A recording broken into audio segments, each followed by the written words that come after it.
Pessoal, então agora a gente vai estar falando sobre a associação de resistores, ou seja, de quantas maneiras a gente pode aí estar conectando alguns resistores ou alguns elementos do circuito e quais são as interferências, que tipo de consequência isso tem na maneira que a gente encaixa os componentes de um circuito, principalmente, é claro, na corrente elétrica, né? Então vamos lá. Eu vou fazer a comparação desse circuito com um caminho, por exemplo, de um carrinho que queira percorrer um caminho, por exemplo, aqui da bolinha azul até a bolinha laranja.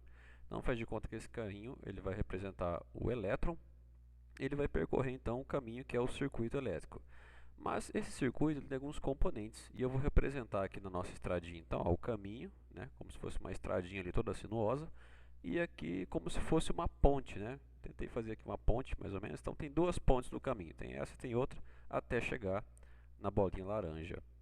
Então olha só, nesse caminho aqui, se você observar a maneira que ele foi disposto, o carrinho ele só tem um único caminho ou uma única opção para poder chegar nessa bolinha laranja. O que significa dizer que ele só tem uma única opção? Quer dizer que ele obrigatoriamente precisa passar pelas duas pontes para poder chegar lá. Então olha só, ele tem que passar pela primeira ponte, depois ele tem que passar pela segunda ponte. Então, para ele chegar, ele precisa obrigatoriamente passar pelas duas, né? É o único caminho. Quando você tem esse tipo de situação que você tem um caminho só para passar, no caso da corrente elétrica, quando ela só tem um caminho para percorrer, a gente diz que esse circuito, ou os componentes desse circuito, estão associados em série, né? Então, quando que o circuito tem os componentes associados em série? Quando eles formam um único caminho para a corrente elétrica passar. Qual que é uma consequência para você imaginar aqui um problema, por exemplo, caso você tenha que tirar um desses componentes? Olha só, vamos imaginar que uma das pontes esteja quebrada. Como ele só tem um caminho, se uma das pontes estiver quebrada, o carrinho não consegue chegar então na bolinha laranja. Isso significa então que no circuito elétrico que está em série, se um dos componentes estiver desconectado, a corrente elétrica não consegue passar, o circuito não funciona. Mesma coisa então aqui, ó, se a outra ponte também estiver quebrada, ele vai passar pela primeira ponte, mas na hora de chegar na segunda, ele também não vai conseguir passar. Então no circuito em série, é fácil de identificar então quando que ele está em série, por quê? Porque só tem um caminho. Outra maneira de você detectar é o seguinte: se você interromper um desses caminhos e não tiver uma outra opção para passar, então significa que esse circuito está em série. Então, o circuito em série ou os resistores associados em série que a gente vai ver é quando eles formam apenas um único caminho para a corrente elétrica passar. Outro tipo de disposição é essa que eu coloquei aqui, ó. Se você observar agora, o caminho está um pouquinho diferente. Ele meio que tem um trevo ali, né? Duas opções para o carrinho passar. Ele pode passar pela ponte de cima ou pela ponte de baixo. Nessa situação, a gente diz que a associação está em paralelo.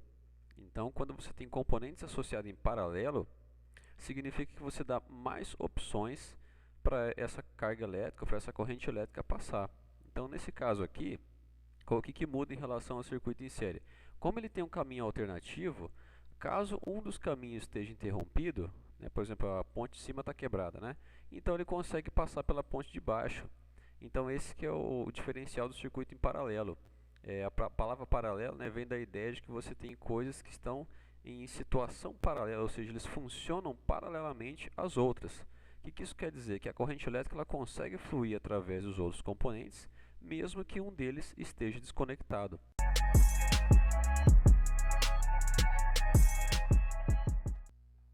Pessoal, então vamos ver aqui como é que fica esse exemplo no caso dos símbolos de circuitos mesmo, né, utilizando aqui o circuito em série. Esse circuito ele representa então a situação onde os resistores estão em série, então R1 e R2, eles formam um único caminho para a corrente elétrica passar. O importante no circuito em série é que o valor da corrente elétrica é sempre a mesma para todos os resistores. E a soma desses resistores a gente chama de resistência equivalente, né? Como se você pudesse trocar esses dois resistores por um único resistor que tem o mesmo efeito. Então, a resistência equivalente no circuito em série, a gente calcula assim, R1 mais R2 mais R3, assim, conforme a quantidade de resistores que tiver. Então, é só você somar os resistores para encontrar a resistência equivalente quando o circuito está em série. Então, REQ representa a resistência equivalente e R1 e R2 o valor das resistências. Então, um exemplo de circuito em série são aquelas lâmpadas antigas de Natal, né, algumas talvez atuais funcionem assim também, que quando uma delas queima, várias outras delas também param de funcionar. Isso é porque então essas lâmpadas estão associadas em série. Então só tem um caminho naquela parte do circuito para a corrente elétrica passar. Então se uma das lâmpadas para de funcionar, não tem mais o caminho para a corrente passar. E daí todas elas param de funcionar também. Então é um exemplo aí de circuito em série.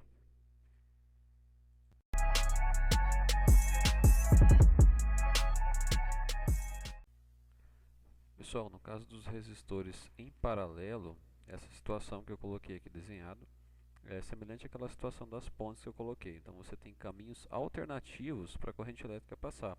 Ele pode passar ou pelo resistor R1 ou pelo resistor R2.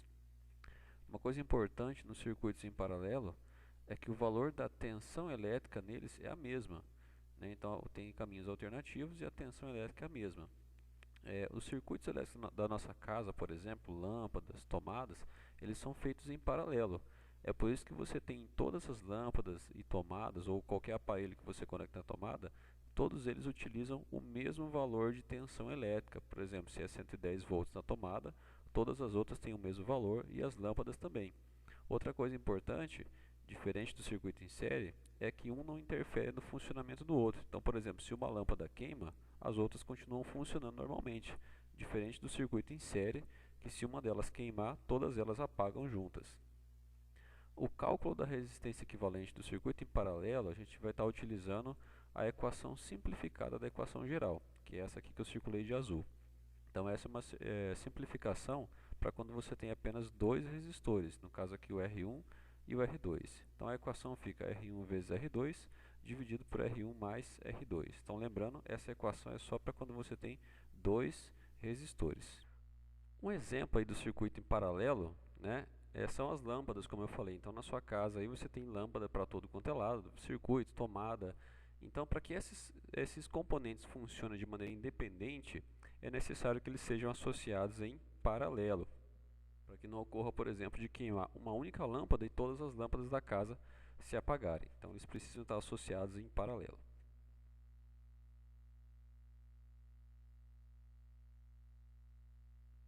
Bom, eu falei um pouquinho ali, né, dei umas ideias, mas o que é essa ideia da resistência equivalente que eu comentei com vocês? Olha só, quando a gente tem um circuito, por exemplo esse aqui, o circuito em série, então você tem duas resistências, uma de 10 ohms e a outra de 30 ohms, né? Então, quando a gente calcula a resistência equivalente do circuito, para identificar qual seria o valor da resistência total desse circuito se eu fosse, por exemplo, substituir esses dois resistores por um único resistor que tivesse o mesmo efeito. Então, nesse caso aqui, como o circuito está em série, né, vamos já aprender a identificar aí. Esse circuito ele está em série. Então, qual a equação que eu vou utilizar? É a soma, né? Vou somar o valor das resistências, R1 mais R2. Então, ali eu tenho R1 que vale 10 e o R2 que vale 30. Tanto faz a ordem, tá? Eu posso trocar também, o R2, R3 e assim vai. Então, 10 mais 30, eu vou ter então uma resistência equivalente de 40 ohms. O que significa isso? Significa que esse circuito ele pode ser representado por um circuito equivalente com um único resistor de 40 ohms. Então é como se eles tivessem o mesmo efeito. Eles têm, na verdade, o mesmo efeito. Então, esse circuito de cima é equivalente ao circuito de baixo. Por quê? O efeito das resistências sobre a corrente elétrica, da maneira que ela está associada ali, 10 e 30, ela tem o mesmo efeito desse circuito de baixo com 40 ohms. Então, por isso a palavra equivalente. Você pode substituir aqueles resistores por um único resistor de 40 ohms. E a mesma ideia para o circuito paralelo. Quando você faz o cálculo da resistência equivalente em paralelo, é como se você trocasse então todos aqueles resistores por um único resistor que tem o mesmo efeito.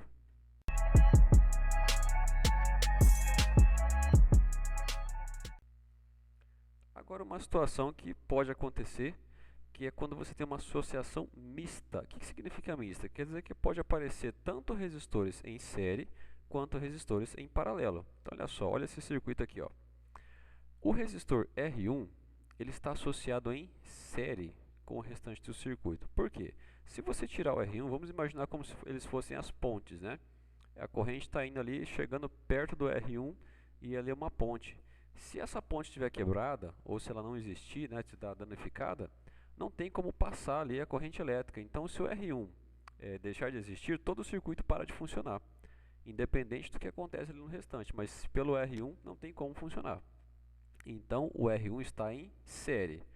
Agora, quando ele chega ali naquele cruzamento para passar tanto pelo R2 quanto pelo R3, ele tem duas opções de passagem. Ele pode passar por cima ou por baixo. Então, essa parte do circuito está em paralelo. Como que a gente faz então para determinar a resistência equivalente desses três resistores, o R1, R2 e o R3?